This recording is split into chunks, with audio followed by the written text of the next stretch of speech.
Hello! So Mike doesn't know I just hit the go live button. Oh, here's your. Okay, we are on here, Dave. Oh my goodness! You were going on the lamb there, woman. See? When I said it's time, it's time. Well, there you go. She's excited to talk to y'all today. Thank you, dear, for getting me a glass of water. You're welcome. All right, today we are talking about how to have food even with hyperinflation. We got so many gardening questions that I am going to answer them in today's show. Now, these are questions that we had from my previous video. Buy this now. Why? Because for the last 2 years, they have totally been sold out. So go check that out. Mike threw the link in there for them after the show. Which link am I throwing in there? The buy this now from day before yesterday. Oh. Because, yeah. Oh, Frankie, I was just thinking about you today, wondering if you are still cooking through the cookbooks. And so we were talking about I am answering all your gardening questions. Wait, I'm not. And well, you're me and my bouncer. And we are going to just kind of help you get some ideas on how to get going here. All right. I'm sorry, which one am I sharing? So if you have gardening questions, put them in the description below, please, and I will go through them. Number 1, can I grow vegetables indoors? Well, sort of. I mean, technically, excuse me. I just took an Alka-Seltzer and I did not mean to do that. That was very unladylike, wasn't it? My mother taught me better than that. I didn't hear it. You could have probably gotten away with not saying anything. Okay. Can you grow vegetables indoors? So, sort of. You can grow herbs indoors, but really to grow vegetables to eat, you're not going to be able to grow squash, watermelon, anything like that. You might be able to get by with a tomato plant if you happen to have a big enough space and a window that's big enough. Maybe. Put the links for the books in, will you, too? I forgot to announce that. And so the answer is basically no. You can't really grow vegetables in the house. You can grow herbs in the house, but you can't really grow vegetables in the house. Now, I did have someone say, can I grow vegetables in an RV while I travel around? No, not really. I mean, I guess if you have a tomato plant and when you're stopped, you put it outside, and then when you start traveling, you bring it back in. But after about 3 or 4 months, that's going to get really hard on the tomato plant. And while moving it around will help pollinate the fruit, it also knocks everything, and you'll be knocking tomatoes and stuff like that off. So no, I probably wouldn't do it if I was traveling around in an RV. What is my favorite method of gardening? Okay, this is the only method of gardening that anyone should do ever. Did she tell you she's like the world's most awesome gardener and she absolutely loves gardening? And we actually tried to start this channel as a gardening channel. So what you guys maybe don't know is I went to school for greenhouse management, landscape design. I have been gardening since I was 15. So 35 years I've been gardening. I started in the backyard with an old clawfoot tub, put a whole bunch of leaves in the bottom of it, put a little bit of soil on the top, put my strawberries up there. And all year long, my strawberries kept sinking and sinking and sinking and sinking from the rotting leaves. But, oh man, we had some delicious strawberries from that. And so, so I've been gardening for a long time. Gardening's my thing. I don't even know why I became a cookbook author. I don't know why. Don't ask me. It makes no sense at all. I should have been a gardening author. My favorite method of gardening, and the only method of gardening I think anyone should do, I do not think you should do the old-fashioned way of gardening at all. I think it's a waste of resources. It's a waste of time. It's a waste of energy. It's a waste of water. So I know there's a lot of old-fashioned gardeners out there that have their plot and they're going to say, what, Tara? Are you kidding me? But I think the only way to grow your vegetable garden is the square foot gardening way. I started watching Mel when I was like 17 or something. I loved Mel Bartholomew. Square foot gardening. Go to the library, check out his book, look at videos. He is the man that invented raised bed gardening. Now, you don't necessarily have to have raised beds though. I do square foot gardening without raised beds all the time. I just make sure that my plots are in 4-foot rows or 3-foot rows if I can't get to the other side. So like at our old house, each row was about 3.5 feet so that I can reach to the back, but you don't want to step on your soil and compact your soil. And square foot gardening, you use less water, you get more yield for the amount of space, less weeds. Really, it's not a lot of work. It's really not. I mean, I probably had, so my very first big garden that I had that was square foot garden method, it was probably a 1/4 acre in Southeast Colorado. And I was single, 19, didn't have anything to do, was really sick, couldn't do anything. And so I had this big square foot garden and I had so many vegetables that I was literally trading them with the local restaurant for meals because I couldn't eat them all. And so, and I couldn't preserve, I didn't have the energy to preserve them. So what I did was I exchanged them in town at the local restaurant for meals. And I got my steak dinner with my steak and my potatoes and my broccoli and my salad for $3.50. And it was good. So the only method, if you're wanting to learn to garden or you're new to gardening, I think anyone should do is square foot gardening. And I mean this hands down. I really do. I have done all different kinds of methods of gardening, and it's the #1 way. Now, container gardening is just a offshoot of square foot gardening. So container gardening is fine if you want to do that. But quite frankly, if you're doing an old-fashioned garden, you're wasting water, you're wasting time and energy, and I really wouldn't do it. I would just go for a square foot garden. Okay, so that's my #1. So we had a couple of questions. What about those tower gardens?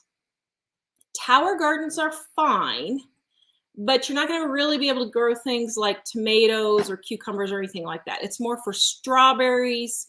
You could put some radishes, lettuce, spinach, turnips, beets, maybe in those tower gardens. But it's more for things like strawberries, lettuces, those types of vegetables that are compact and don't need a lot of space. Okay. For those of you asking questions in the chat, we will be addressing them after Tara is done with these. Yeah, because I may answer some of these. It's from previous questions. So put your questions in there and I'll answer them. What are the difference between heirloom seeds and hybrid seeds? So heirloom seeds are old-fashioned seeds like grandma used to have. They are seeds that you can grow, and after they mature, you let them ripen, and then you pick them after they've become, like, let's say it's a tomato. After your tomato's been really, really super ripe, then you pull it off the vine and you let it dry out. I usually cut it in quarters or something like that, and save the seeds for next year. Heirloom seeds, you can save the seeds for next year and it will come back as the same plant. The pros of heirloom seeds are that they will come back next year. So you don't have to worry about the store having seeds. The cons of heirloom seeds are they are very susceptible to disease. So your diseases like powdery mildew, funguses, those types of diseases are more likely to attack heirloom plants than they are hybrid plants. Now, hybrid plants are plants that they have bred over the years to help resist disease and grow bigger, better fruits and vegetables. A lot of heirlooms, you don't get the great big, you know, really, well, I mean, tomato this big, seriously. Okay, if somebody invents a tomato this big, please send me the seeds because I want to see it. That's called a pumpkin. But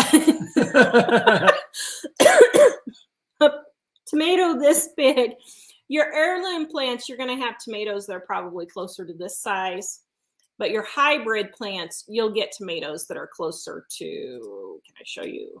There, closer to that size. You know, the big, great big tomatoes.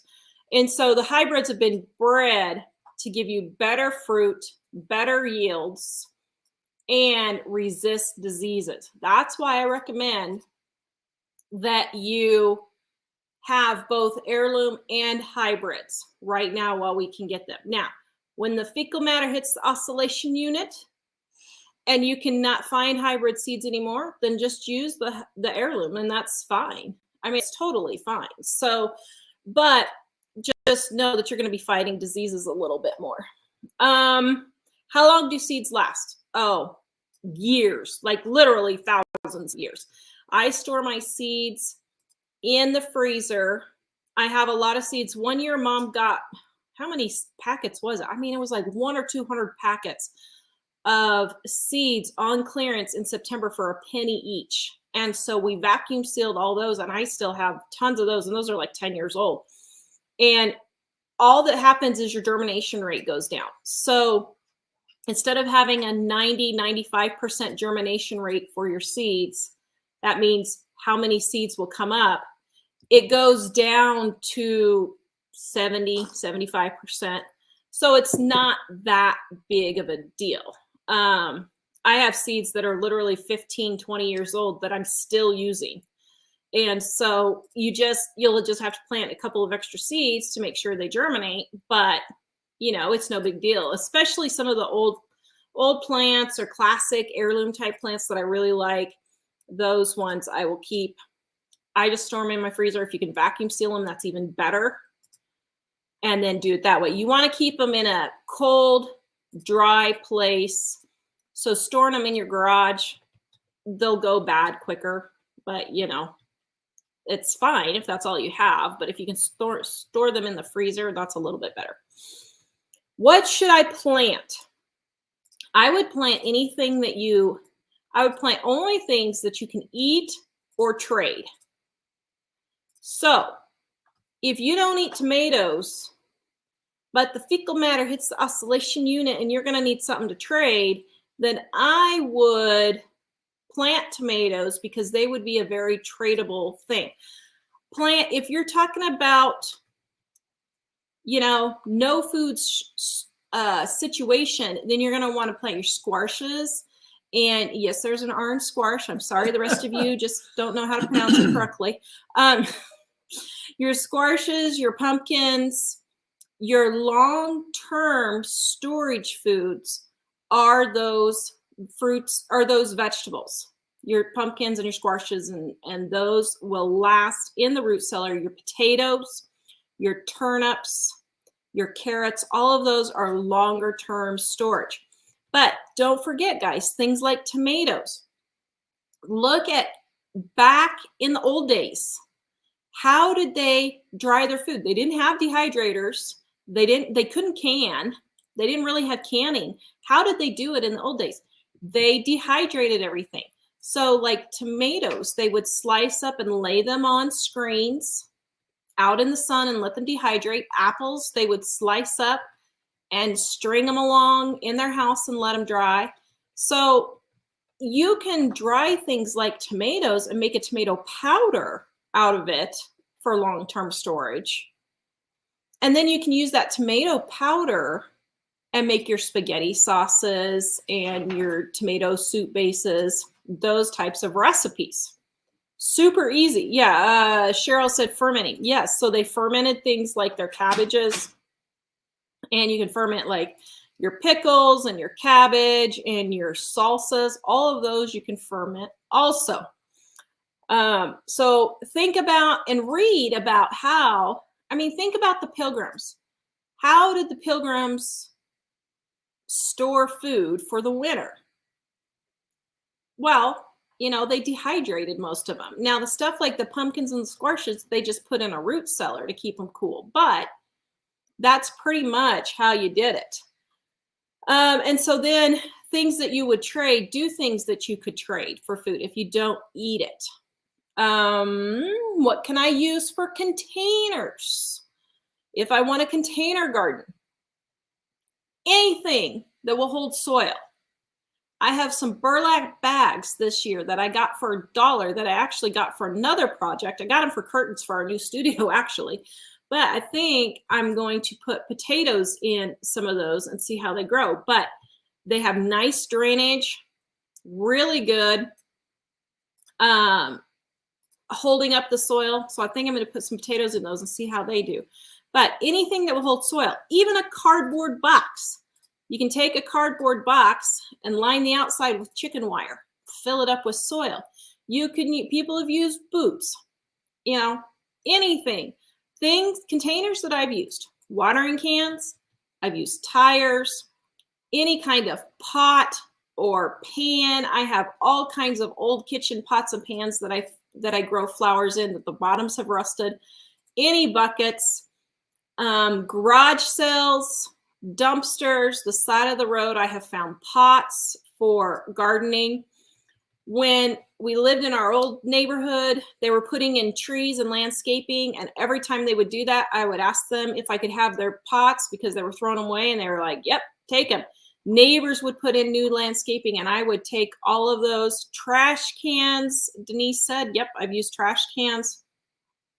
All of those, anything that will hold soil, horse troughs, that kind of thing. To go along with that, we got a question. I want to know, what is the best kind of soil for garden beds? This is my issue I'm facing because the bags of potting soil are getting expensive to fill a raised bed. So the trick with raised beds is you only need about 6 inches of soil. So let's say you have a raised bed. Well, let's say you have a raised bed that's 2 feet tall. Let's say you got a big horse trough or something and it's 2 feet tall. Don't fill the entire thing with soil. In the bottom, fill it with branches and logs and leaves and cardboard. If you want it to break down and make more compost, you want to put all natural things that will break down in the bottom. If you don't care about that, you can put things like milk jugs, soda bottles.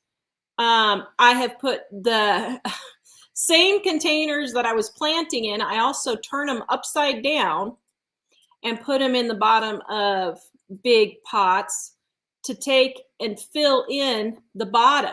So you don't need to fill, let's say you have a horse trough. Does everybody know what a horse trough is? It's like 2 feet tall and 6 feet wide. You want to fill your horse trough 18 inches and then just the last 6 inches needs to be soil. So don't think that you have to fill your great big bucket or whatever. Let's say you're a tote. I've gardened in totes for years. Well, I don't fill the whole tote with soil. I only fill about a quarter of the top of the tote with soil. The rest is all filler with milk jugs and pop bottles and that kind of thing. And then what I do is I lay a layer of landscaping fabric on the bottom so the water will drain through. And then I only have soil on the top. Now, if you want to make more soil, you can put stuff that will rot underneath there, kitchen scraps, logs, twigs, leaves, any other plants from last year. If you put that in the bottom, then all of that will rot down. Did you have something funny? No, I just, I can't remember what I was laughing about. Something you said. Oh yeah, I was envisioning when you stuck all those jugs full of air and stuff in the in all of your containers. Yeah. And when we went to move, I was emptying all my containers, throwing away all the filler stuff. And I was like, my goodness, I'd been collecting jugs for years and now it's hard because we only have one person drinking milk in our house now. And so he goes through a gallon of milk every 3 weeks. So now I'm not getting all my milk jugs. All right. Let's see. So that's what I do for containers and raised beds. Kind of container gardening, raised bed gardening is kind of the same. Now, don't forget, if you're doing a raised bed where you're building wooden sides or whatever, I mean, you could do fencing or whatever you want, but if you're doing a wooden site, you don't have to put anything on the bottom, and you don't want to put anything on the bottom. And so you want that soil to be able to drain down into the soil, and you want all the earthworms to come up to get into your raised bed. Okay, so don't line the bottom with anything. So that's some of the basic questions I got. And since you guys are just going crazy, I'm just going to go through and start answering some of your questions. All right, dear, give them to me. Oof. Okay. Well, hold on. Wait, one question first. How do you start seeds? Let me show this first. So this is my favorite way to start seeds. Mom had this donut container. Yes, my mother ate this whole thing of donuts. Donuts. My mother. Yeah, that's all I'm going to say. So this is my favorite method. And what I do is I save old deli trays like this. I put soil in. I don't put drainage holes. Now, if I dump this all over our computers, this is going to be fun, isn't it? And then what I do is this one I just planted a few days ago. Then I just sprinkle my seeds on top and then pat them down and just slightly cover them. And then this is my mini greenhouse that I cover. And the water, it makes like a little terrarium. And so the water stays in there and keeps them moist until they sprout. Then as soon as they sprout and you see 2 leaves, as soon as you see 2 leaves, take the lid off. If you don't take the lid off when you see the 2 leaves, then you're going to start rotting your plants because then they're going to be too wet. So you have to be careful. And when there's 4 sets of leaves, so there's 2 sets of leaves, so there's 4 leaves. So when you see 4 leaves, then you can transplant them into a bigger container if you want. I'm gonna speak. Okay. Yes. Questions, dear? Yes. Okay. Whoa. Keith and Sarah asked early in the show. Thanks for waiting, Keith and Sarah. Gardening question: how do we get rid of blight? Every single place we planted tomatoes has gotten it. Every container we have tried 4 different areas. What causes it? So it's spread. So you are spreading it around. So what you need to do is, if it's containers, you need to bleach your containers. Thoroughly wash and bleach your containers before you plant anything again. And do not reuse the same soil. So if you're just desperate and you can't afford new soil, you can bake the soil. But you better warn your family because it smells pretty intense. It smells pretty bad, which I have done before because we couldn't afford soil. So I have baked it. But what is the blight?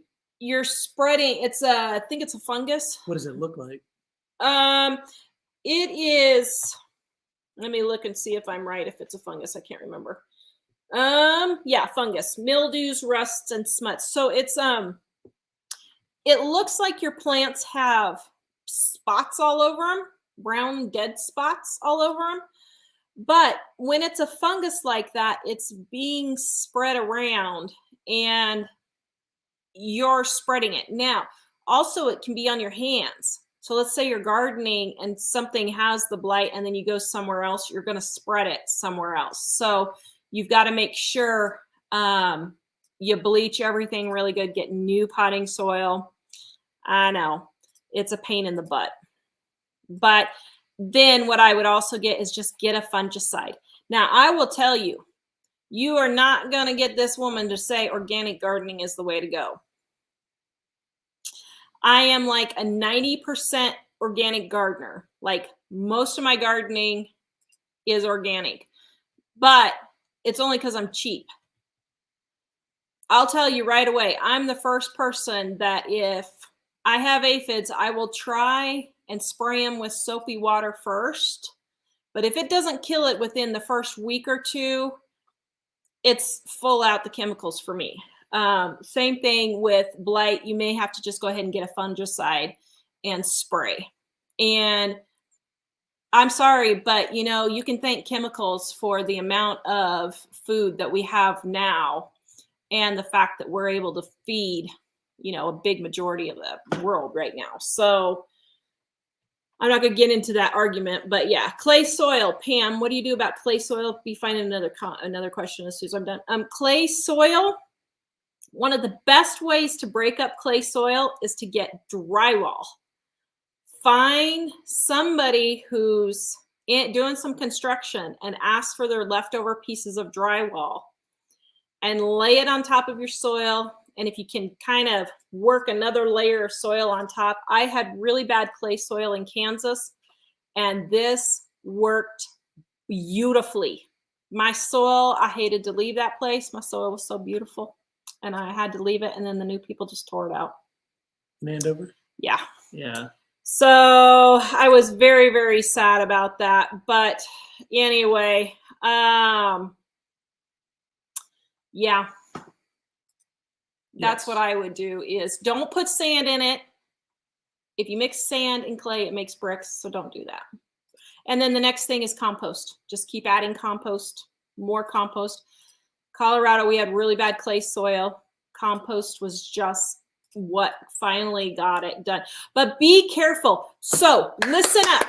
Everybody listen up. Are y'all listening to me? Are y'all listening to me? I'm not. This is super important. Super, super important. Okay. I got your attention because I'm serious. This is super important. Are you listening, Jack? Are you ready? Be very, very careful getting horse manure. Do not use horse manure that you don't know anything about for your garden. And learn from my mistake. And this was a 10-year mistake. A 10-year mistake. Oh, yeah. Mistake. So when we moved into our house in Colorado, we had really bad clay soil. So I went and got all this manure from this farmer. And it was horse manure. And I'm telling you guys, at this point, I'd already been gardening, 20 some odd years. So I wasn't new to gardening by any stretch of the imagination. But I had never heard of this problem before. And I went and got a whole bunch of horse manure. I mean, how many loads did we do? Poor Mike was shoveling, for a long time. Yeah. We all were shoveling. And so we got all it worked in and everything. And the first year came around and nothing was growing in my garden. Like, what is going on? Okay, they're doing construction. Maybe something was in the topsoil. It'll leach out, blah, blah, blah. Every year, I fought that dumb garden in Colorado. And I mean, I fought it to the point where the last 3 years, I pretty much didn't have a garden there because I was tired of fighting it. And I'm like, if everything is going to die that I put in the soil, I'm not going to keep doing this. Well, come to find out, right before we moved, and I mean right before we moved, this was like May or June, I happened across an article that there is something that horses eat that they put a chemical on, and I can't even remember what it was. I was just so floored that I'd never heard of this before. I was like, are you kidding me? There's some kind of chemical that they'll spray on stuff, and if the horses eat it, and it gets in the manure and you put that manure in your garden, it sterilizes your soil, meaning nothing will grow. But after 10 years, it finally gets leached out of your soil and then you can grow something. And guess what? The last year we were at that house, year number 10, I finally got a garden. We've also found out if you use like pure compost from a farm, that we thought it was burning the plants. It was composted all the way, but we were having trouble with that as well, as opposed to mixing it with a little bit more with soil. Yeah, Kimberly, you would probably be okay if it's been 8 years since there was horses in there. You're probably okay. But be careful. I would not use horse manure unless you know the horses and know it's been sprayed on what they're eating. And I wish I would have kept the article, because now I'm like, shoot, what was that? But I know for a fact that's what happened to my garden in Colorado. And almost everything was in containers. Almost everything was in containers. And it looked like it was in ground, but I had a lot of stuff buried in the ground in containers because I couldn't get anything to grow. Yeah. It was awful. So, okay, next question. So Eric was wondering, what do you think about fish emulsion? Go for it. Do you use it on seedlings? Yeah. What is so that? Fish emulsion, you can just, it's just a organic fertilizer. I don't know if it's fish poop or if it's ground up fish. I honestly don't know. I didn't even think about it. What is fish? Ground up fish.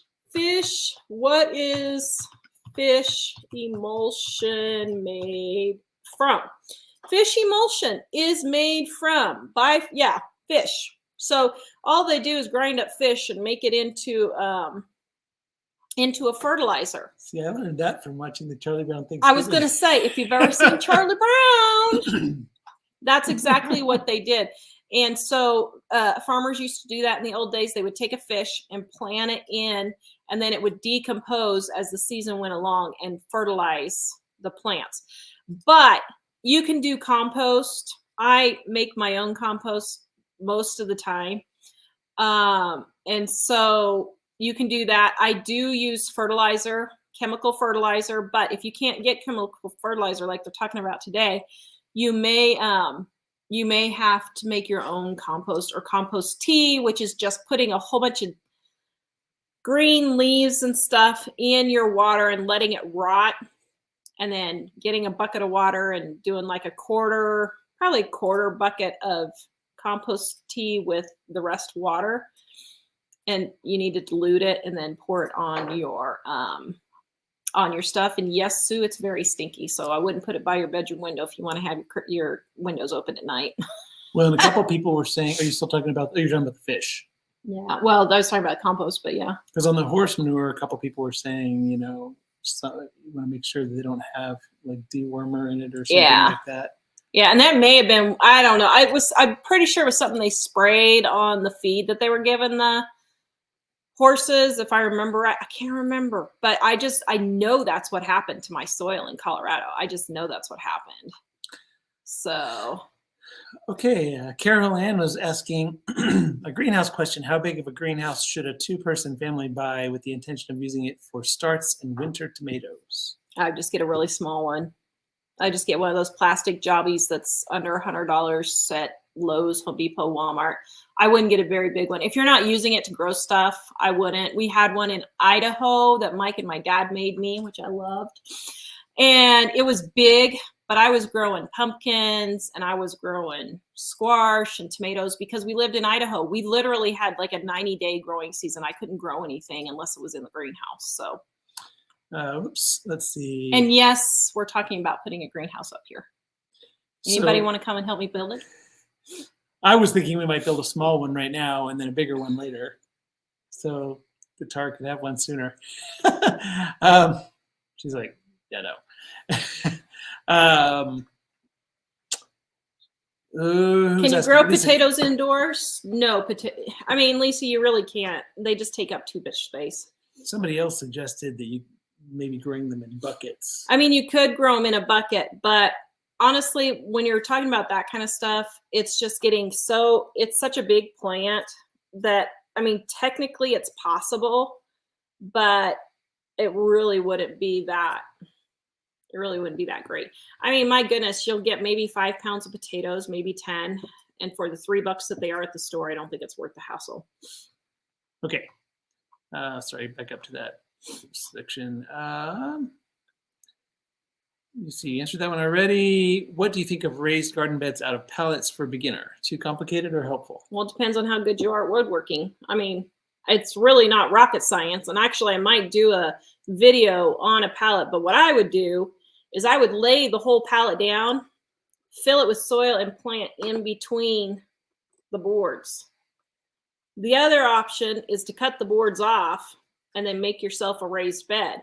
I mean, I'm not very handy with tools, but I could make that. And we've got plenty of pallets that's actually on my probably going to do list. So.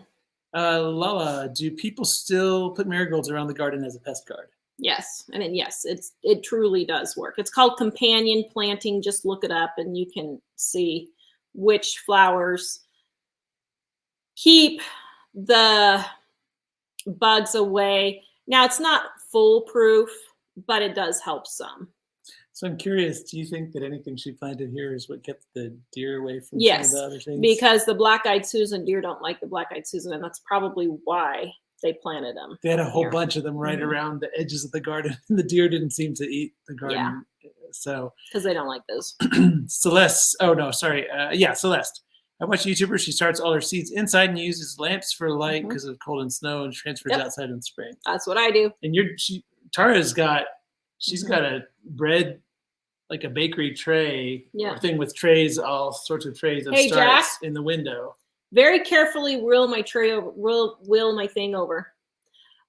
So for years I had fluorescent lights, and then I put the seeds under, and you put the fluorescent light just right on top of the seeds to keep it warm. And then as the seeds sprout, then you want to leave about this much space between the light and the seeds.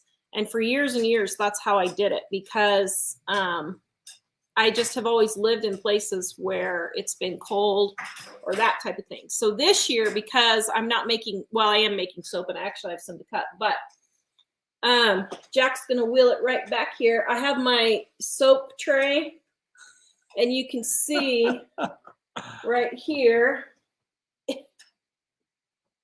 Ta-da. Right there. And then I have some plants up here. You're doing a good Vanna White. Here's my strawberries I started right there. And so, thank you, sir. You can leave it in case I need something else. And so I just have this in my window right now, and it's above the heater vent, so it stays warm, so I don't need my lights this year, because I happen to have one window that gets some. So, yeah.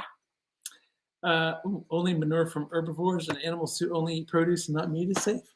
I did not. What? I didn't think about, well, what she's saying is animals that eat meat don't use their poop on stuff. Well, what animals eat meat?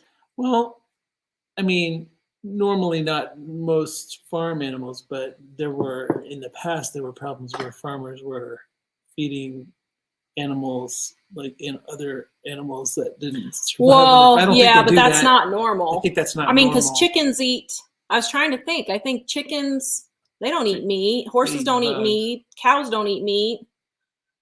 Yeah, so I guess, yeah, I guess. Oops, I'm in the wrong place on the notes. Do you use diatomaceous earth on all of your vegetable plants? Yes. So diatomaceous earth, despite what I said in one of my videos, I just misspoke. I said the plants or the bugs eat the diatomaceous earth and then they die. That's not true. And I know that's not true. I just misspoke because I was tired. Diatomaceous earth is ground up fossils. So they grind up fossils into this really fine powder. And when you put it around the edge of your garden, or you can sprinkle it on your plants, when the bugs walk through it, it cuts up their exoskeleton and kills them. Diatomaceous earth is a very good organic bug killer. I use it all the time. I love it. You can get 5 pounds for pretty cheap on Amazon. Okay. Wow. Where were we? Okay. Okay, I live in an apartment, no outdoor space at all. So what do we do? You're out of luck. Are we out of luck? I mean, if you don't have a balcony, the apartments I have lived in had a balcony, or there was this one time I had this little 3 foot by 3 foot entryway, I guess you would call it, in Texas. And I had a pretty big garden actually in my 3 by 3 foot entryway there. But yeah, you're basically out of luck. And so then that case, I would see if a friend or a family member has some land that you could maybe grow something on. Ask them if you can use a spot of their land, and you'll give them some vegetables if they'll let you garden it. So, KB, have you winter sowed in plastic jugs before? If so, yep. What flower or vegetables need stratification? Ooh. So you can see right here. And actually, I did a video on this that's coming out. These are mint starts. And so I made little mini greenhouses. You can do the same with milk jugs. These are onions, and it looks like this totally failed. They all molded. So it looks like that was a failure. I don't think anything's going to come up out of that one. Here's one that didn't fail. Ugh.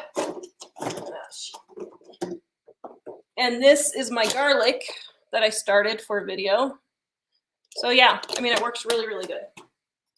So anyway, and guys, I mean, use whatever pots you have. Like this one has basil in it, and that's going to be super cute. So anyway, somebody asked about strawberry seeds. These are not seeds, they're starts. And you get them in the garden center, and they come packaged, like usually it's 10. Except this company only gave me 9. I'm a little hacked. And so you pull them apart gently, and then you just bury them, put them in soil. But you have to make sure it's called the crown. The little spot right here is called the crown. This must be above soil for strawberries. If this is not above the soil, right where it meets the root, that needs to be above the soil so that it doesn't rot. Ellie, last year was my first year doing square foot gardening. I am learning and love it. I'm telling you, square foot gardening is the only way to go. And some other people were asking, what is square foot gardening? Because they weren't So sure. it's gardening in square feet. And the reason why you do it is all of your garden beds are no bigger than 4 feet wide. They can be as long as you want or have space for, but they're no longer than 4 feet wide because that's as far as you can reach in with your hand. And the theory is, well, it's not a theory, it's proven. And Mel was brilliant when he came up with this. I mean, it's right. He's the one it's raised bed gardening, square foot gardening. It's all the same thing. Mel Bartholomew is the one who came up with the raised bed gardening. You don't step on the soil. So because you don't step on the soil, weeding is super easy. I mean, the weeds just come up, just super easy. It holds water better because the soil's not getting compacted. The vegetables roots get down a lot deeper and further, so then you have a sturdier plant. I mean, just go check out his book at the library, Square Foot Gardening, or buy it on Amazon. I should have got a link. I think we have a link. I know we have a link because it's like the best. I mean, it's just Tara absolutely loves square foot gardening. It's the only way to go for gardening. So I would not use any other method of gardening. You find a question and I'll get a link here. Alicia is asking, what about those indoor tiered garden pots? I already answered that. Gardening? Okay. Yeah. So generally you're not able to grow things through the whole season indoors, or just herbs? Huh? Well, if you're talking about growing things indoors and people needing a balcony and stuff, is there anything you can grow inside? Not really. Like you can do herbs in a window, and that's you can do herbs. You could maybe do some radishes or lettuce or something like that. But honestly, it's not going to be that easy. So I probably wouldn't. Beth asked, what is the best way to germinate seeds? I've been told to soak them in water and then plant. No, you don't need to soak them in water. You can soak them in water. Some seeds like cilantro and that kind of thing might be a little bit easier because they have a hard shell. So if the package says, okay, it's not letting me in for the link, but just go look up square foot gardening. If it has a hard shell, a super, super hard shell, like some peas, Some beans, they say to pre-soak, that's fine. Go ahead and do that. But most seeds, you don't need to pre-soak, and I wouldn't do it because it disturbs the roots when you go to transplant them, and it's better just to keep the roots undisturbed as long as possible before transplanting them so they don't get transplant shock. Let's see. I already dealt with that. Now, you can see, you want to know a little Tara tidbit here? I am highly allergic. Like, it's my skin just spewed bumps all over when I had my allergy test to compost mold. She used to go out in the garden to pull weeds, and she would come back and be like, really... And so now the moldy, the onions that didn't take and they molded. Now I'm gonna be, So anyway. Oops, So gardening's a blessing and a curse for me. I have to take an allergy pill before I garden now. Grandma 54, what type of wood do you use for your raised beds? Anything basically works. Some people say don't use treated wood, but I probably wouldn't use treated wood. I mean, the amount that might actually leach into the soil is so minute that really it's not going to matter. But there is another thing. Treated wood will twist. Well, for that, that's fine. So if you build raised beds out of it, assuming you're not concerned about anything coming out of it, it would twist and cause everything to break. Yeah, I mean, that's fine. You can do that. And, somebody said cedar. Yeah, just get some old cedar fence boards and put them up. We did try using concrete blocks at one point, but all the soil shifted underneath it, and it kind of ended up getting we kept having to, move certain areas up and put more soil underneath to try to get it to stay. But the concrete blocks worked really well. I mean, we had to rearrange it for like 2 years because the soil shifted underneath. So they would sort of sink at different angles. But that's because we built it on top of the septic system. Right. When we had just put in a new septic system. We had just put in a new septic system, and where they had dug to put the lines, we had put gardens there. It wasn't on top of the septic system. It was over the lines that were going out. And so that's why it shifted. So normally you could just put down concrete blocks and you would be fine. So. What about hydroponic gardening? Do you have any knowledge on how to do that?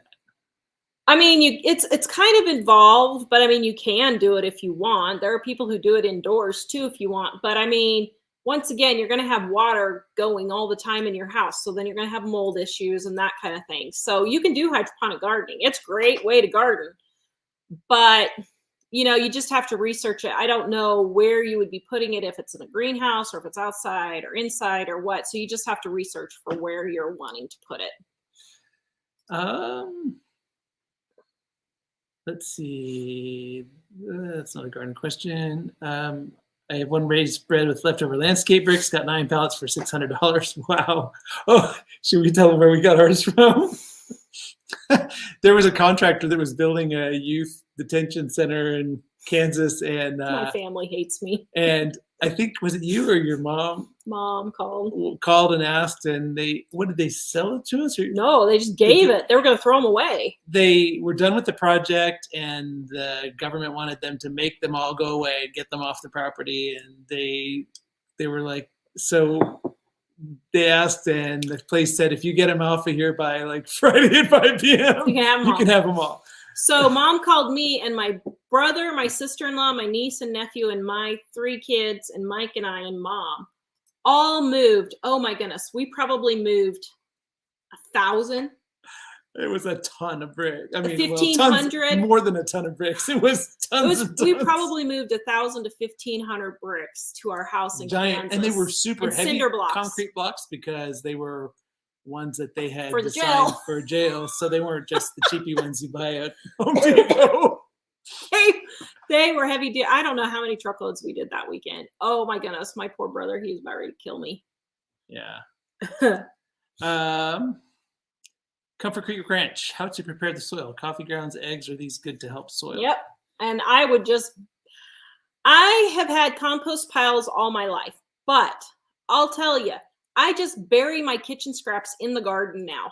Why waste time and energy having a compost pile when you can just have it compost straight in place? And that's what I did in Colorado. I would just take my kitchen scraps, pull back the soil, put them down, cover it up, and they would rot in a month or two, and they were gone. Now, bigger stuff like pumpkins took a little bit longer, but not that much longer. And you may have surprise potato, carrots, and pumpkins just pop up at places that you don't expect. And you can transplant those to places where you do want to grow them if you have things like that happen. Or in my mom's case, she just left them and let them grow. Okay, back up to where we were. Denise, I have also put seed potatoes on the ground and put cut grass right on top and had a nice yield of potatoes. So potatoes, they don't need soil. Like the actual potato start needs soil. But potatoes grow along the stem, okay? So you have your little start, and then you have a stem coming up. Well, the potatoes actually grow along that stem, and what you have to do is you have to put something over that stem. Straw, grass clippings, anything like that. You can put your potatoes on your potatoes, and they will keep growing up that stem. Now, there was something I was going to say about that. Oh, shoot. What was it? Let's see. Talking about the potatoes and putting them in. You can use potato starts from the grocery store if they're green and they're already starting to sprout. But there's a chemical that they spray on the potatoes to keep them from sprouting in the store. And so when you, oh my goodness. Yeah, actually, can you get me an allergy pill? Yeah, I got water. So some potatoes in the store will sprout and some won't. So you have to get potato seeds and put them in there. But potatoes can grow in trash cans, buckets, straw. Now the difference between, you want to make sure you get straw for your garden and not hay. And you want weed-free straw.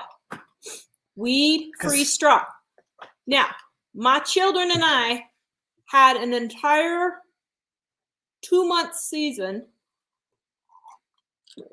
where every time we went out, I had them tell me if what was on the side of the road in bales was straw or hay. Yeah. And they were like, oh, mother.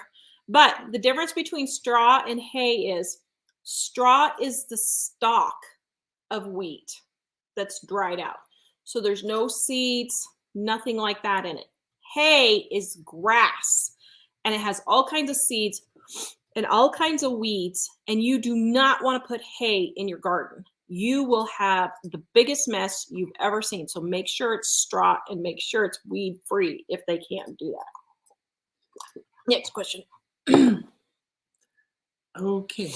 Oh, wow, I had a bunch of questions and I'm slightly lost. Okay. Here we go. Pamela, I was curious about this too, although I think a lot of them are probably hybrids. But what about saved seeds from the foods you buy at the grocery store today? Will they produce? Some will and some won't. It just depends. As a matter of fact, I'm thinking about doing a video on growing tomatoes from Roma in the store. Roma tomatoes are the best ones that will do that, but it just kind of depends. So. Okay. Sarah said styrofoam peanuts make good filling for pots because they drain well and are light in case you want to move your container around. And you know those air pillow things that Amazon sends for everything? You can throw those in there too now. Denise said the elk eat all my new compost. Yeah. I mean, guys, I have done every single gardening climate there is. Texas, all the way to we had snow on the 4th of July in Idaho. So I have run the gamut of. In Idaho, we had a huge greenhouse. Yeah, I've had elk, I've had deer, I've had rabbits, everything eaten my garden. This year, the majority of my garden is going to be on my deck, and so I need to figure out how much weight my deck will hold before collapsing. Because the majority of my gardening is going to be on my deck, so the deer don't eat everything. Sandra, my first attempt at gardening was great until the bugs came.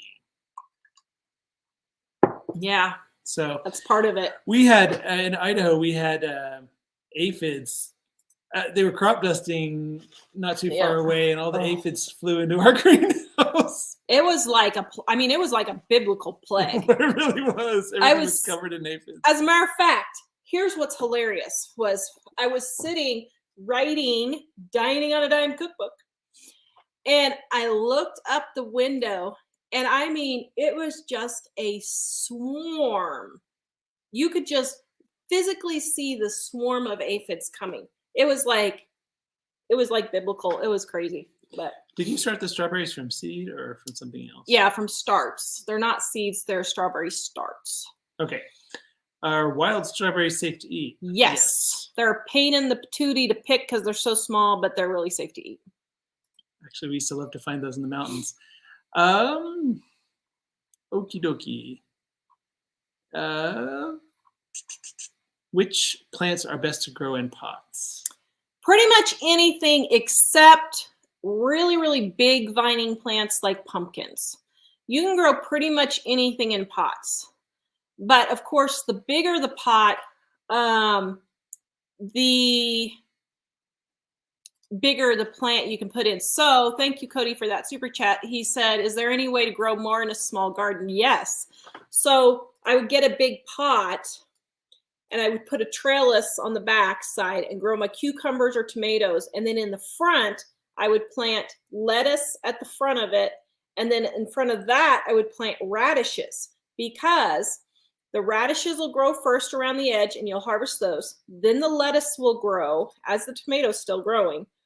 And then you'll harvest that, and then the lettuce will be done, and then the tomato will take over the rest of the pot for the rest of the summer. And so that's a way, it's another method of square foot gardening, is you put all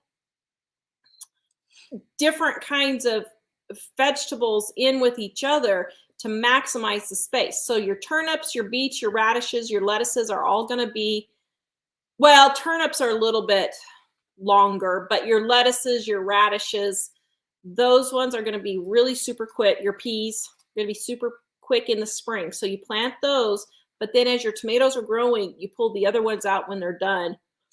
And then your tomatoes will take over. Tina would like to know, where did you get the grow rack behind you? It's not a grow rack. It's a baker's rack, and I got it at a garage sale for $25. But you can look at garage sales. Yeah. A lot of times if a business is going out of business, they'll have them. And a lot of businesses that aren't bakeries will have them for various reasons. Like manufacturers will use them to keep like little pieces of nuts and bolts and things on. So yeah, mainly you just have to keep your eyes open for that. Yeah. I don't know about this, but you'll have to say, KB, I have used hydrogen peroxide and water or baking soda and water for bacteria and fungus and pruned. Yeah, and that's another thing. Yeah, you can do that. But that's another thing. If you're fighting disease, you have to sterilize everything between plants. So if one plant has a disease and you're cutting it with your pruners, you have to sterilize your pruners and your gloves or your hands before you go to the next plant to prune. Otherwise, you're just going to spread it all along your whole plant. So if you notice you have a disease, that's what the problem is. Sue, off topic, Tari, your hair is beautiful. Thank you. There were a number of other people that were saying that earlier. So. I'm going to get a haircut next week for my first haircut in Wyoming. So we'll see. I'm always afraid to try a new person, but I can't drive 6 hours to my You want to tell them what happened at the place you were going to go to? Oh, okay. You pull questions while we get this. So last Friday, I was looking for places, and I was just Googling places, and I had the place up, and I was getting ready to call him, and Mike walks in, and he said, there was a fire downtown. I said, oh, really? I said, yeah, I heard about that. I said, everybody was talking about it. I said, I was wondering what it was. And, Out of Goshen changed their name already. You go, guys. Whoa.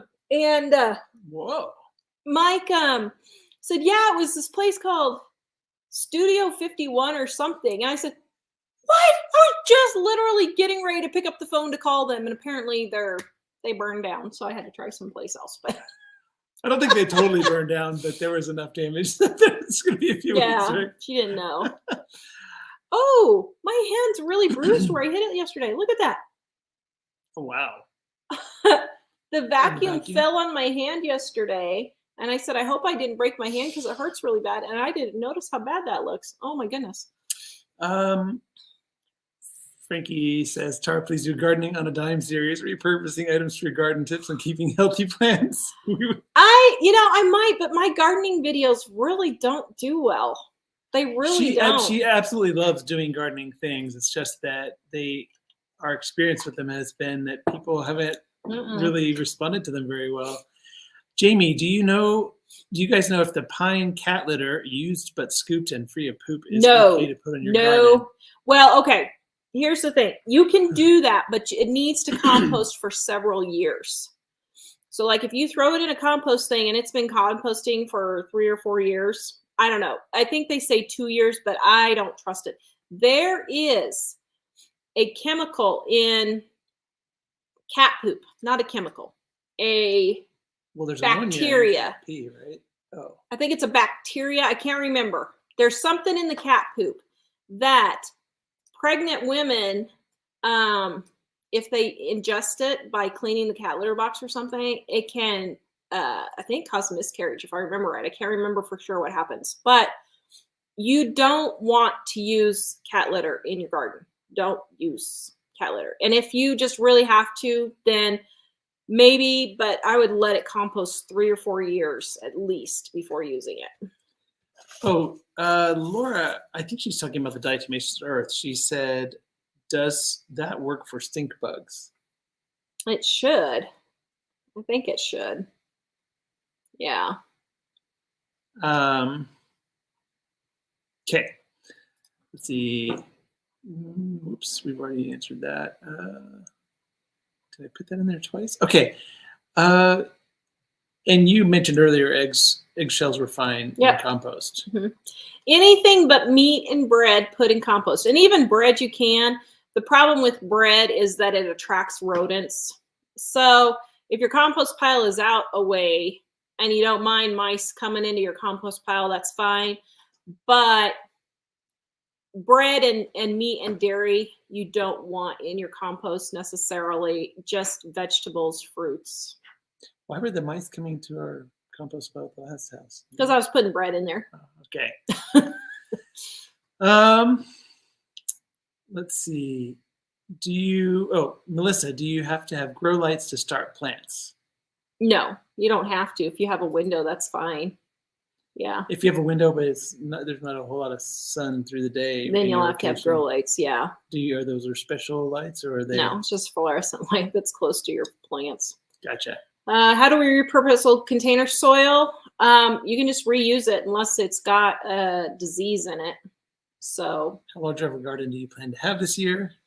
I'd like to have a really big one, to be honest. We'll see. I'm planning right now. We have deer really a lot here. And we have a lot of deer.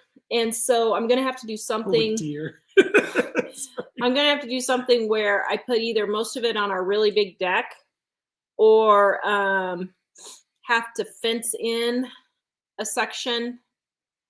And so I'm not quite sure where I'm going to put it yet. Yeah, Lisa was wondering if you can recommend anything to deter deer from eating the garden. You pretty much need a big fence. Pretty much fencing is it. I mean, in our old house in Kansas, I put Irish Spring and that did keep them away. Here, I put some Irish Spring and stuff and it actually helped when we first came here and I didn't want them eating stuff. Deer Off, I think is what it's called, is a spray, but you have to respray it every time it rains. And you can use plants that deer don't like around the edges, and sometimes that helps a little bit. But frankly, what you got to do is plant 5 times the amount of plants that you want and give 4 to the deer and 1 for you if you don't fence it. Okay, let's see. You were there already. Marlene, how deep of containers do you need for potatoes and carrots and onions? You said potatoes not good. So potatoes, you need a really deep one, probably no less than 2 to 3 feet deep, because as the stem grows, you have to add soil or straw or something because the potatoes actually grow on the green stem eventually. Carrots, just 12 18 inches. So you don't need much. Onions, the same thing. Teresa, what do you do about sand for soil? And then later she says, I have all sand, no good soil at all. You just got to put compost in. You just got to start building up your soil with compost. So do you... and in that case, what I would do is put a raised bed on top. That's what I was wondering, especially if you live in a deserty kind of place. Yeah. Okay. She retracted the comment, so maybe she didn't want to ask it after all. But Sarah had asked how to grow mushrooms. We don't recommend that. So you can't really just grow mushrooms in a garden. Mushrooms, you have to be a very climate controlled area. So people who grow mushrooms for food, well, for other things too, they have a very climate controlled that's probably what they greenhouse or that kind of thing. And so you have to have a very particular soil mix. It's not really soil mix, but you have to have very particular soil and you have to have very particular watering. Mushrooms are kind of not really something that's easy to grow. I assumed that they meant food mushrooms, but it might have been somebody that was just messing with us. It could be either way. But for food mushrooms, particularly if they're like wild or something, you can't really tell looking at them if they're poisonous or not. Well, if you know your mushrooms, you can, but you don't know your mushrooms, so I wouldn't just go be picking them out of the forest.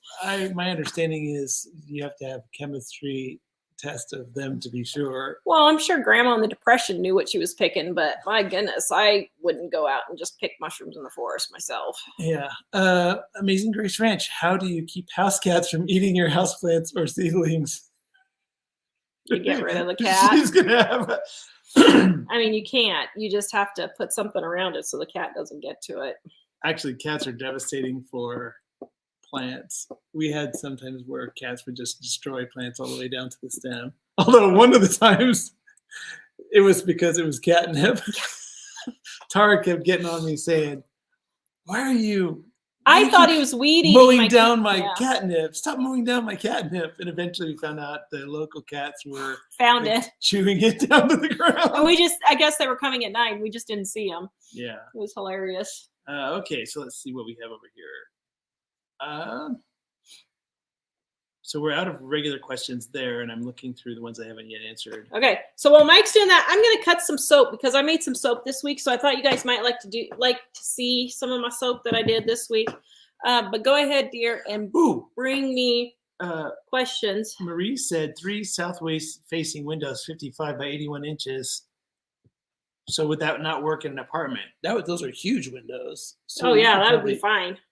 I mean, if you get sun, that should be plenty. But can you grow food all the way through the whole season in there? Well, here's the thing, guys. When you're growing food in the house, it's really a pain in the butt to grow vegetables in the house. It's really humid and stuff, right? I mean, you can, but it's humid and it's messy. And then if you can get air conditioning, they won't really like that, right? Yeah, probably not. But it's still possible. Pam asked suggestion on basic cheap light system for indoor starter. So you said basically just fluorescent lights. Basic fluorescent lights. So like you go get one of those shop light things at Home Depot and don't buy any fancy grow lights or anything. You can go on Facebook Marketplace and somebody's got some sort of lights somewhere that you can I'm sure buy from them. So I wouldn't go buy anything. Jennifer Weber asked, how can you keep them from growing tall but too thin? My tomato starts were too skinny, so they fell over and they never really took. So they're reaching for light. So you need to have them in. I mean, are you talking about your plants in the house? Are you talking about your starts? So if it's the starts in the house, that means that they were stretching for light and you needed to have your light closer to the plants. But if that happens, you can pinch off the top and leave like 6 or 8 sets of leaves, and then it'll branch out and get bushier. Wow. What plants grow better together? I think that's when you're talking about square foot gardening. Yeah, so just do companion planting. I talked about that a little bit earlier, but just look up companion planting. Let's see. We already answered about wild strawberries. Okay, you keep showing that, and I'll look for more comments here.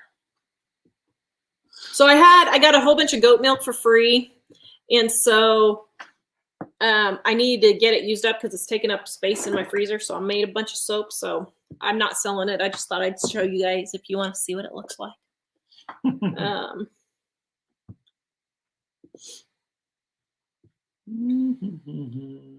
Looking through more questions here. So I want to keep bees. I know there's a discussion on beekeeping. I want to keep bees, but somebody here. Oh, I don't. But beekeeping is kind of a pain in the butt, actually, if you ask me. Yeah. I don't know. I mean, I guess it's worth it if you don't have any other way of getting honey, but I don't know if it's really worth keeping bees or not. Bill says, I buried a leftover pumpkin last year in a dye pile, and we had lots of pumpkins grow. Oh, yeah, you will. And the same will happen with potatoes and tomatoes. My mom, in her compost pile, she's the worst gardener in the world, but she had all kinds of stuff growing in her compost pile. Yeah, so the bee discussion was, one person was wondering how to keep bees away from the garden. You don't want to keep bees away from the garden. You want to have bees in your garden because they pollinate your plants. If you don't have bees in your garden, then what you'll want to do is go and kind of swish your plants back and forth to like simulating the wind, because then that gets that pollen moving and they'll pollinate the other plants. But, the person says bees eat all of my food in the garden. I didn't think about that, but what? Well, I guess if you have a huge number of bees, because you remember when we had the apple trees and the apples would fall and they were kind of the bees were all over the place. And I thought you were. Oh, well, for that, all you have to do is you have to cover them with netting. You just have to cover it with netting. Yeah, they'd have to be pretty small, fine netting to keep bees out, right? Yeah, I mean, they have small netting that you can do that, but wow, I never thought about that. Yeah. Tate, are there any vegetables that should not be planted next to each other? Any you're concerned about? I can't think of any that I could think of. Oh, you already answered Cody's question here. Yeah. Right? Okay. Yeah, I can't think of any off the top of my head that I would. What do you do about yellow jackets? Oh my goodness. Yeah, kill them all. Yeah. Hunt them down and destroy them. So you'll just once again have to cover your whole tree with netting, with a really fine netting. So it's funny because wasps, I used to be terrified of them. I still don't like them.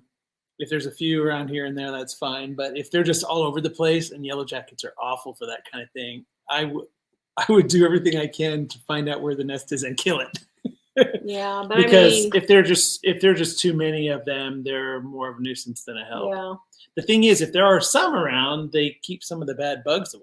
Yeah. Like they eat them. Comfort Creek wants to know easiest thing to grow since I do not have a green thumb. Wait a minute, your title is Comfort Creek Ranch and you don't know how to grow? I'm only kidding. They're good at raising animals, not so much the plants. The easiest things to grow, your lettuces, radishes, those are super easy. Tomatoes are actually fairly easy, but they do get diseases. So I would get a hybrid seed that's resistant, and just look on the back of the package and it will say resistant to blight, resistant to, just went out of my head, the other tomato diseases, like all of them just left my head. But anyway, it'll say resistance to X on the back. Well, blossom end rot is one, but that's more from watering than the seed. But yeah, so just look on the back of the package. Interesting. Somebody was saying that the squirrels are eating all their stuff, and the Hilltop Homestead says if you put a pile of feed corn or nut seeds out for easy access for the squirrels, they'll take the path of least resistance and eat that instead of your produce. Sometimes you may have to do that, yeah. And that's kind of what I did with the elk and deer when I lived in the mountains in Colorado. I put the stuff that I didn't care about out further, and then they didn't come and mess with the stuff that I really wanted. Faith wants to know how to keep stray cats out of her garden. I think there's a spray you can do, but pretty much you got to fence it off. I mean, I think there's a spray for cats, if I remember right. And cayenne pepper is another one. I think, was it cats? I think that they use for cats. I remember hearing, I think.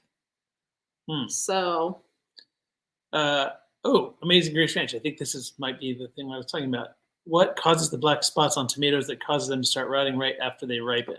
Lost an entire row of tomatoes. So blossom end rot is probably what you're talking about. It's usually on the back end away from the stem, right? And it's from overwatering or underwatering. So it's from inconsistent watering. And usually people overwater, but that's not necessarily it. And so what happens is it rots because your water isn't consistent. So, yeah. Dixie, have you ever done hay bale gardening? I think you mean straw bale. Oh, so you mean straw bale gardening. You do not want to do hay bale gardening.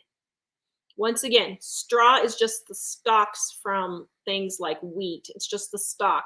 Hay is actually grasses, and you have lots of wheat. So you want to do straw bale gardening, not hay. But I have not done it, and I would love, that is probably the only method of gardening that I haven't done.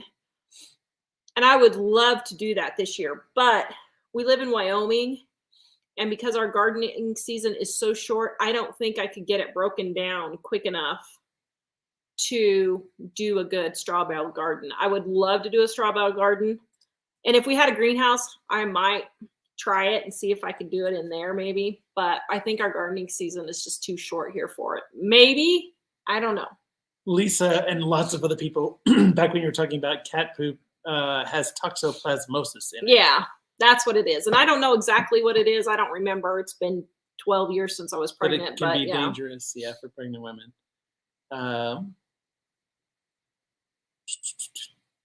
Stephanie, I'm only saying that. Oh wait, never mind. I thought that was a place I thought that was a different place that you might know. What do I use to sterilize my stuff? So you can do it different ways. You can use bleach water, you can use rubbing alcohol, you could use peroxide, and you could boil it. Any of those would be fine. Jennifer, all my favorite channels are hitting prepping hard right now. I think I better go get stuff. So they are, and for good reason. But I'll be honest, I went to the grocery store today to try and do another food prices are rising video. And they're just not going up. I'm sorry, but it's just not, prices are not going up.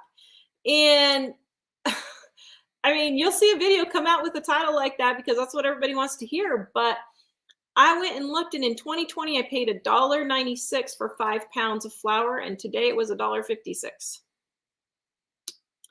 I don't know. I got a whole video on that again. But anyway, yeah. Okay. My daily side. Hello, welcome back. I've been wondering, I haven't seen you in a while. Finally able to make my own bread, homemade, thanks to your book and videos. Ooh, yay. Homemade bread is the best. Louise, I want to use medium-sized cardboard boxes to grow white potatoes in. What are your thoughts or Go advice? for it. The only thing is, depending on where you live in the country, like if you're down south, they'll break down fairly quick. But if you're up north, like we are in Wyoming, it'll probably last longer, but you may have to put wire around the outside, but that's fine if you want.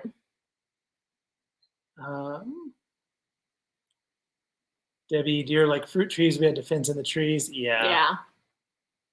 Yeah, you have to fence them in, and we did in Kansas. We finally had to fence them in. But actually, the Irish Spring worked pretty well for a long time.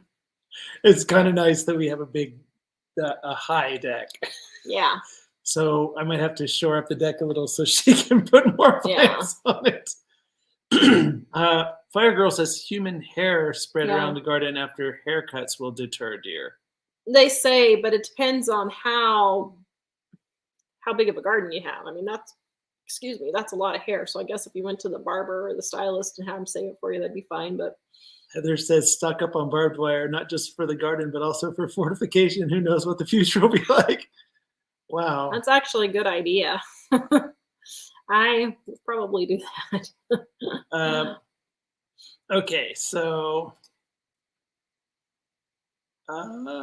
yeah, Shannon, my grandma used to use pantyhose with hair in them around her orchard to keep deer away. Yeah.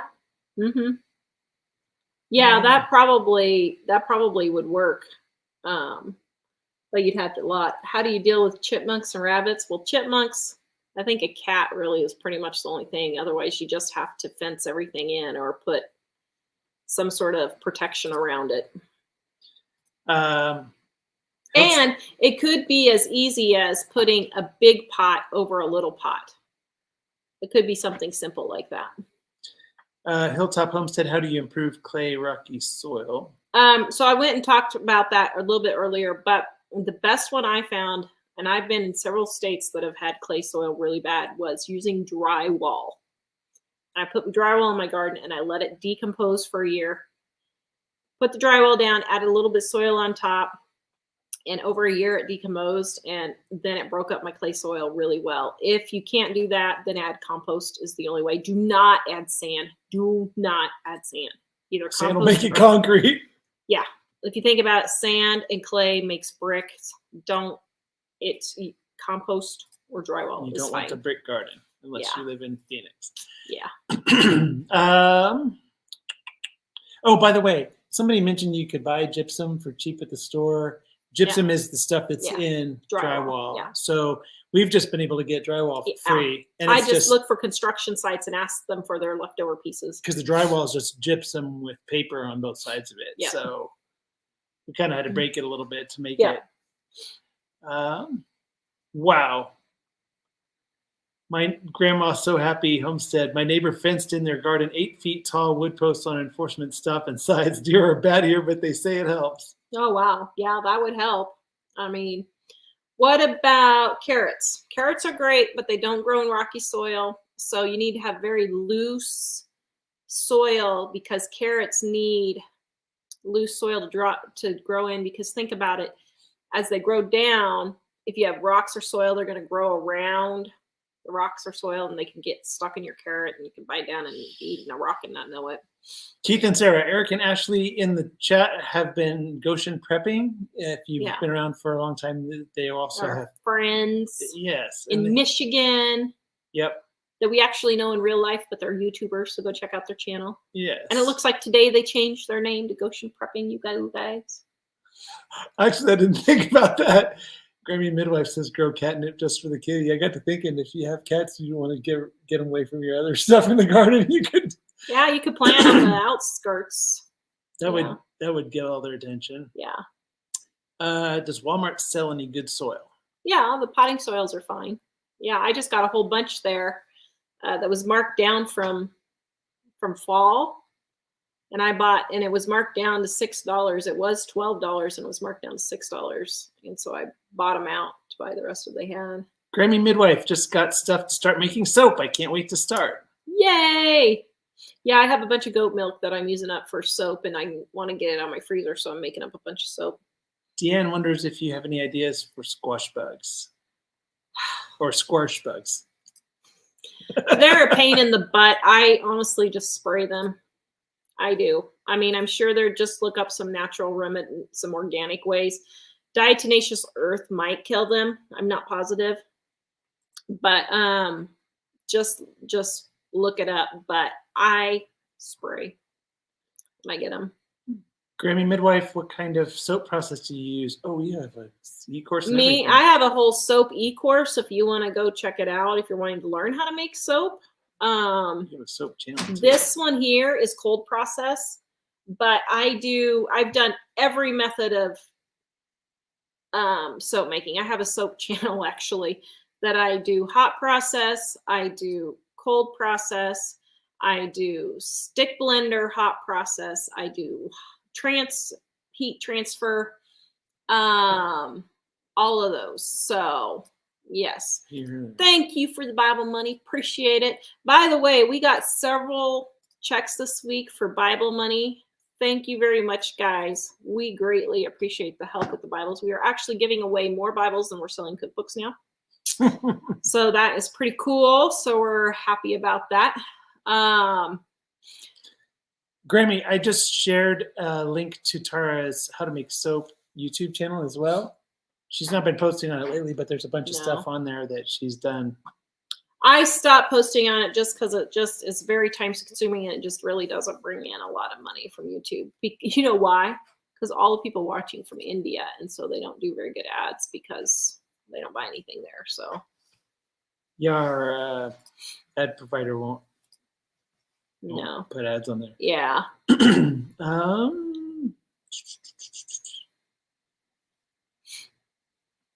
I think we're getting down to the end. So you guys want to see something? So Mike and the boys keep telling me that I need to show you guys this. So Mike's going to put a link in for all the cookbooks. Deanne says sunflowers will help with too many bees. Yeah, if you plant them towards the outside of your garden, the bees might be attracted to them there and stay away from some stuff. That's true. Yeah. What do I do about yellow jackets eating that one? Fig? Okay. Yeah. Getting all the yellow jackets. So to show you guys how much I love gardening, I've taken up painting. You guys want to see some of my paintings? Do you want to see some of my paintings? Yes. So I had Mike get me a paint set for Christmas this year. And I'm sorry, guys. The allergy pill should be kicking in like 5 minutes, but I'm sorry. I can't help it. I am highly, highly allergic to compost mold. And so that's why I'm having an issue, because I was showing you my plants. So Mike got me a paint set. Who's in the kitchen, Jack? Yeah. Can you come here for a second? Sure. Can you grab my paintings right over here for my little ones that I did? Jack? Right there on the corner. The one in the hall. I forgot about that one. I didn't bring that one. Okay. Yes. Do you have any questions? It looks like that's pretty much all of them. I'll keep watching. You guys put any questions in you want while we're finishing. But okay, you guys want to see my paintings? I'll show you some of my paintings. So this is my very first one I did. I loved Bob. You know, all know Bob. I used to watch Bob because, of course, we didn't have cable back then. So here's my first one that I did, my very first painting that I did officially. Okay. And then here's my second Bob painting right there. There's my second Bob painting. Then I branched out from Bob and I did this little snowman. And then I did this little cardinal. My cardinal kind of looks a little strange, but that's okay. He's still cute. What do you think? I didn't know I was an artist. They're loving it. Beautiful job. Great job on the paintings. Oh, thanks. So then I gotta show you the rest of them. So then my next one was pansies. Right there. Except it takes some drama. You have to say it with drama. Hold on. It's pansies. You have to have that perfect hesitation beforehand for pansies. This is the difference between a starving artist and a famous artist. And then I did poppies. And this was like my second painting I did, I guess. This was like my second one right there. And that one we call bird. And then I did roses. And then I did another bird. And then we did butterflies and lavender. And then my last one that I did yesterday was hydrangeas. What do you guys think? Should I be an artiste? Love them, Tara. What are they painted on? Just cheapy canvas. I had Mike get me a Walmart. A lot of people are loving them. Where do you find time to paint? I've been actually telling her she needs to paint more. Then I did this one that Jack and Mike love. Can I see it? And Ellie loved it too. I said, "Oh, it's post-impressionism." And then Ellie came and said, "Oh, that looks like a Van Gogh." And I said, "That's what I said." So just call me Mom Go. I'll take the hydrangeas. Your paintings are great. Yay. So if I die, Mike is supposed to auction them off. There you go. They'll be worth something if I die. Books are people too. What? No gnome paintings? I haven't done a gnome yet, but I was kind of waiting for gardening season, so I'll probably start here. I'm supposed to be relaxing, so I'm trying to do painting for relaxing because I don't relax enough. And I forgot using, what kind of paints are they? Acrylics, because they're cheap. Well, I don't know. I mean, I'd like to try oil paintings and watercolors. I think that would all be cool to try, but I don't want to spend thousands of dollars. I guess for my birthday. Paintings that expensive? Well, oil paints are more expensive, but I don't know. I guess you could get me those for my birthday. Yeah. Or Mother's Day's come. No, Mother's Day is all plants. No, Mother's Day has to be plants. So probably my birthday. We could probably do my birthday. How did you learn to paint? I didn't. I just watched YouTube videos and just did what they did on the YouTube videos. She was painting though before we met. Well, sort of. I wasn't very good though. I didn't know what I was doing. Well, yeah. We were talking about when the spring comes, sitting outside with my easel and painting, you know, like in the movies where they're in the psych ward and they're painting. That's me. Yes, actually, somebody was asking about where do you have time. So Tara's been kind of overdoing it, and so I was saying, I think maybe you should paint more. Because she's supposed to be relaxing. She's very relaxed when she's painting. It's pretty awesome. Sort of. So, is it helping you relax? Yes, sort of, she says. Anyway. I think so anyway. Okay. It's kind of stressful, actually, but I like doing it. Kind of like gardening. Gardening can be kind of stressful, actually, but I like doing it, so I do it anyway. But I should sell my paintings. Yeah, I don't know. Oh, and by the way, guys, while Mike's good. Thank you. Well, Mike's looking up the last question. So we are hopefully getting the undated planters soon. I thought we were going to have them. I honestly thought we'd have them this week, but what happened was, as we were proofreading, we noticed one little thing would get off, and we'd fix it, and then it'd throw a whole bunch of other things go off. Sorry. I removed the plants and she's had her allergy medicine.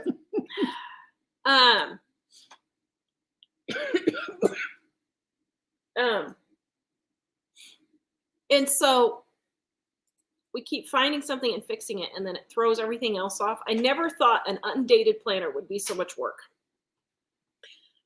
But I think we're close to the final. Getting finished. So hopefully early next week we can be printing, I'm hoping. So I'm really sorry, guys. I didn't know it would take this long. Lala wants to know what about your tree? When will you do a St. Patrick's tree? Next week. It's getting to be that Monday, time, isn't it? Or Tuesday. Tuesday will be our St. Patrick's tree. So actually the next show. This is it. This is it. You guys, sorry, we gotta scoot over. Oh, right. Sorry. What are we there you go. They were looking at the Valentine's tree one last time. Enjoy it.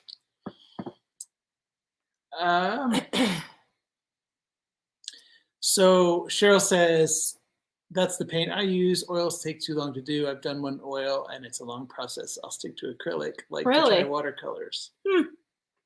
Well, that's interesting to know. I didn't know that. I tried oils one time when I didn't know what I was doing, and yeah, it didn't work out very well. But yeah.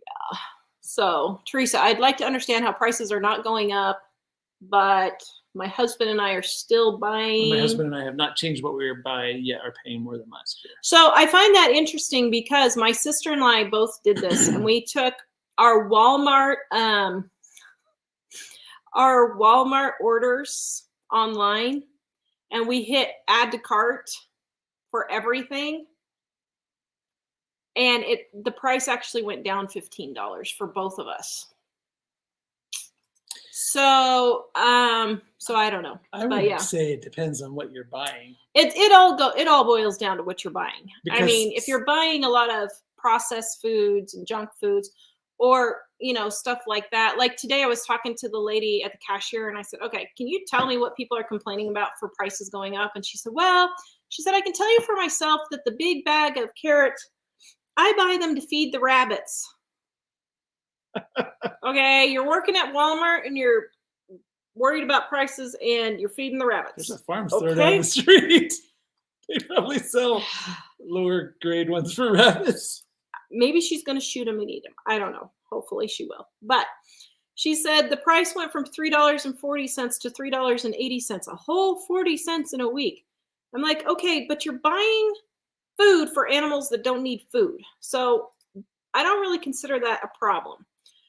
And even so, 40 cents is a jump. But fruits and vegetables and meats like that, they do jump a lot, just depending on what's happening. Like lettuce can be anywhere from 75 cents to $2, depending on what's happening in California. Meat, hamburgers always going up and down. But I went and looked today, and it was $1.56 for 5 pounds of flour today at the grocery store. 2 years ago, almost exactly, it was $1.96. It's gone down 40 cents. Chicken, boneless, skinless chicken breasts went up 18 cents a pound, but the 10 pounds of leg quarters were still 69 cents.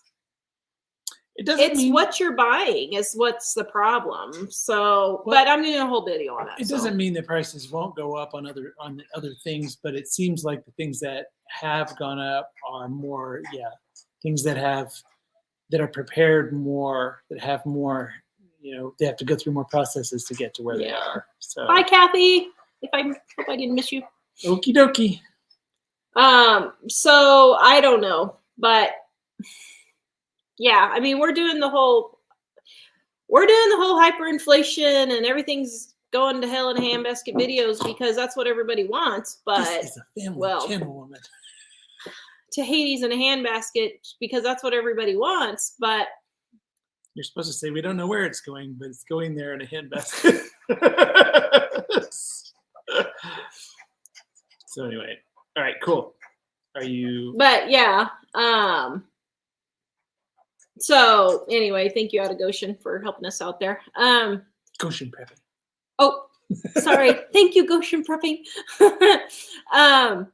But like Diana says, boneless thighs here are $2.25 a pound. Well.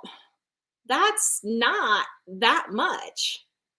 So, Margaret, so you're making videos that aren't true. No, watch the videos.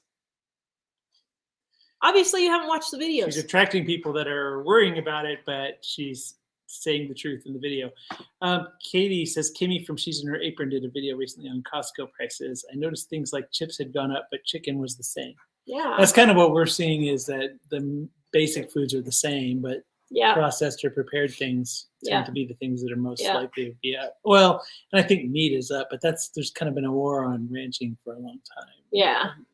In the country, and that's caused the prices to go up. And a lot of it is just what you buy. I mean, it's your choice that you're going to buy the name brand of X or that kind of thing instead of doing store brands or generics or flat out just not buying something. But I mean, I've had people say, well, I went to go buy a steak the other day and it was $14.97 a pound. Well, you don't be eating steak. What are you doing eating steak if you can't afford it? If you can afford it, if your debts are totally paid off, your retirement is totally funded, your house is paid off, and you are completely debt-free, you go buy all the $14.97 steak you want. So, but if you can't afford it, you don't need to be buying steak. You go buy the the 69 cents, 10 pounds of thighs and leg quarters. So I'm curious, how much are you paying for flour right now? It was $1.57 at the grocery store today. 56. $1.56. Because Ugly Jazz 41 says $1.67 in New Jersey. That's somebody not somebody bad. else was saying $4.99. I don't know if that. If you're paying $4.99 for flour, you're shopping at the wrong spot. And I mean, maybe It's if you're in probably Canada or something, maybe. Well, also but- if you shop at certain more boutique kind of grocery Yeah. stores, like people in Boulder like to shop at, then you're going to pay a lot more because you're choosing that. Yeah, Like, your at a normal choices. store.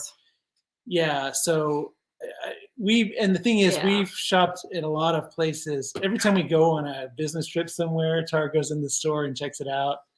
And frequently, I don't know which videos they're in, but frequently Tara would go and look up prices in places where people said the prices are outrageously ridiculous.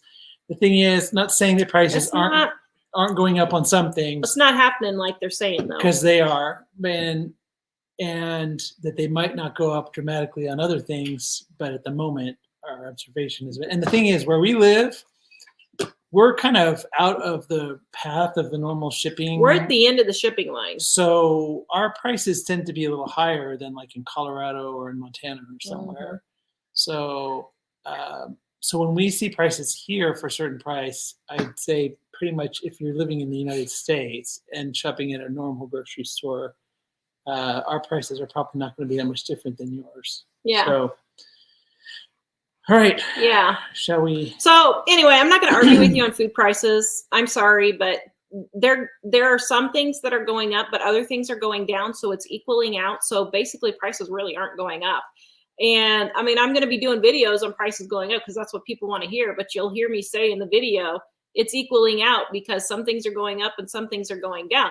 The flour that was $1.56 negates the chicken that went up 20 cents a pound.